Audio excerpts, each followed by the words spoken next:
ಅಧಿವೇಶನದಾಗ ಆಗ್ಲಿ ಅಂದ್ರೆ ನೀವು ಮುಂದಿನ ನಡಿ ರವಿಯಣ್ಣ ಮಾಳಿಯವ್ರು ಹೇಳಿದ ಮಾತಿಗೆ ನಾವು ಬಂದಿದ್ದೇವು.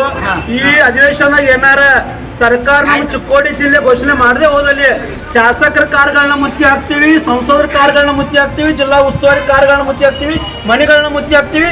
ಯಾವುದೇ ಕಾರ್ಯಕ್ರಮ ನಮ್ಮ ಜಿಲ್ಲೆಯಲ್ಲಿ ಆಗ್ಲಿಕ್ಕೆ ನಾವು ಬಿಡಂಗಿಲ್ಲ. ಕನ್ನಡ ಪರ ಸಂಘಟನೆಗಳು ಯಾವುದೇ ಕಾರಣಕ್ಕೂ 31 ಡಿಸೆಂಬರ್ ಒಳಗಡೆ ಏನಾದ್ರೂ ಈ ಸರ್ಕಾರ ಎಚ್ಚೆತ್ತುಕೊಂಡು ಚಿಕ್ಕೋಡಿ ಜಿಲ್ಲೆ ಮಾಡದೆ ಹೋದಲ್ಲಿ ಕಿತ್ತೂರು ಕರ್ನಾಟಕ ಸೇನೆ ಹಾಗೂ ಸಮಸ್ತ ಎಲ್ಲ ಕನ್ನಡ ಪರ ಸಂಘಟನೆಗಳು, ಕನ್ನಡ ಪರ ಮನಸ್ಸುಗಳು ಒಟ್ಟಾರೆ ಕೂಡಿಕೊಂಡು ಸರ್ಕಾರದ ಯಾವುದೇ ಕಾರ್ಯಕ್ರಮಗಳನ್ನ ಆಗ್ಲಿಕ್ಕೆ ನಾವು ಬಿಡೋದಿಲ್ಲ ಅಂತಕ್ಕಂಥ ಎಚ್ಚರಿಕೆಯನ್ನು ಮಾನ್ಯ ಮುಖ್ಯಮಂತ್ರಿಗಳಿಗೆ ಈ ಮೂಲಕ ಎಚ್ಚರಿಕೆಯನ್ನು ಕೊಡ್ತಾ ಇದ್ದೀವಿ.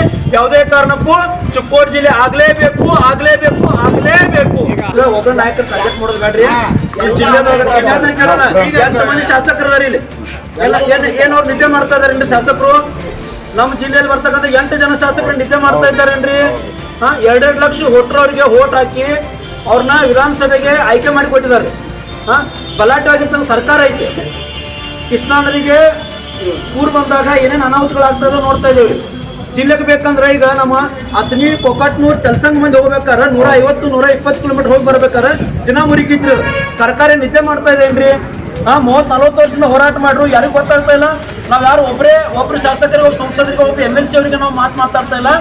8 ಜನ ಶಾಸಕರು, ಒಬ್ರು MP ಅವರು, ಒಬ್ರು MLC ಅವರು, ಎಲ್ಲರೂ ಜವಾಬ್ದಾರಿ ಇದೆ. ರಾಜ್ಯಸಭಾ ಸದಸ್ಯರಿಗೂ ಜವಾಬ್ದಾರಿ ಇದೆ. ಯಾವುದೇ ಪಕ್ಷಾತೀತವಾಗಿ ಅದು BJP ಶಾಸಕ ಇರಲಿ, ಕಾಂಗ್ರೆಸ್ ಶಾಸಕ ಇರಲಿ, JDS ಇರಲಿ, ಅಪಕ್ಷ ಇರಲಿ, ಯಾವುದೇ ಶಾಸಕನ ಮನೆಯಿಂದ ಹೊರಗೆ ಬರ್ಲಿಕ್ಕೆ ಬಿಡಂಗಿಲ್ಲ. ಕನ್ನಡ ಪರ ಸಂಘಟನೆ ಅಂತಕ್ಕಂಥ ಎಚ್ಚರಿಕೆಯನ್ನ ಕಿತ್ತೂರು ಕನ್ನಡ ಸೇನೆಯಿಂದ ಕೊಡ್ತಾ ಇದ್ದೀವಿ. ಇಲ್ಲಿ ಯಾವುದೇ ರಾಜಕೀಯವಾಗಿಲ್ಲ. ಇಲ್ಲಿ ಚಿಕ್ಕೋಡಿ ಪ್ರಿಯಾರಿಟಿ ಮೇಲೆ ಫಸ್ಟ್ ಇದು ಜಿಲ್ಲೆ ಆಗಲೇಬೇಕು. ಮುಂದೆ ಉಳಿದು ಯಾವುದೇ ಮಾಡ್ಕೊಡ್ರಿ ನೀವು.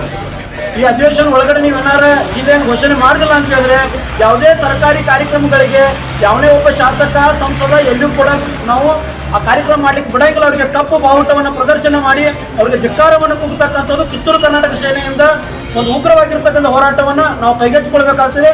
ಕಾರಣ ಮಾನ್ಯ ಮುಖ್ಯಮಂತ್ರಿಗಳು, ಜಿಲ್ಲಾ ಉಸ್ತುವಾರಿ ಸಚಿವರು ಬೇಗನೆ ಎಚ್ಚೆತ್ತುಕೊಂಡು ಮಾನ್ಯ ಸಂಸದರು ಕೂಡ ತಮ್ಮ ಚುನಾವಣೆ ವೇಳೆಯಲ್ಲಿ ಹೇಳಿದ್ರು, ಕುಮಾರಿ ಪ್ರಿಯಾಂಕಾ ಜಾರಕಿಹೊಳಿ ಅವರು ನನಗೇನಾದರೂ ಆಯ್ಕೆ ಮಾಡಿ ಕೊಟ್ಟರೆ ಈ ಕ್ಷೇತ್ರ ಜನಕ್ಕೆ ನಾನು ಒಂದು ವಿನಂತಿಯನ್ನು ಮಾಡ್ಕೊಳ್ತೀನಿ, ಜಿಲ್ಲೆಯಾಗಿ ನಾನು ಘೋಷಣೆ ಮಾಡ್ತೀನಿ ಅಂತಕ್ಕಂಥದ್ದನ್ನು ಕುಮಾರಿ ಪ್ರಿಯಾಂಕಾ ಜಾರಕಿಹೊಳಿ ಅವರು ಹೇಳಿದ್ರು. ಅವ್ರಿಗೂ ಕೂಡ ವಿನಂತಿಯನ್ನು ಮಾಡ್ತೀನಿ.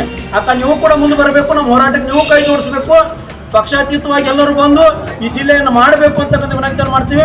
ಬರ್ತಕ್ಕಂಥ ಈ ಅಧಿವೇಶನ ಚಳಿಗಾಲದ ಅಧಿವೇಶನ ಬೆಳಗಾವಿ ಮುಗಿಯೋದ್ರೊಳಗಡೆ ಮಾನ್ಯ ಮುಖ್ಯಮಂತ್ರಿಗಳು ಚಿಕ್ಕೋಡಿ ಜಿಲ್ಲೆಯನ್ನು ಘೋಷಣೆ ಮಾಡಿ ಅವ್ರು ಬೆಂಗಳೂರಿಗೆ ಹೋಗಬೇಕು ಅಂತಕ್ಕಂಥ ವಿನಂತಿಯನ್ನು ಕಿತ್ತೂರು.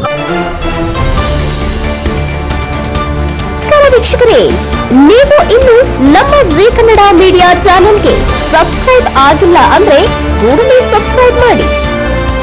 ಇದಿಷ್ಟು ಈವರೆಗಿನ ಸುದ್ದಿ.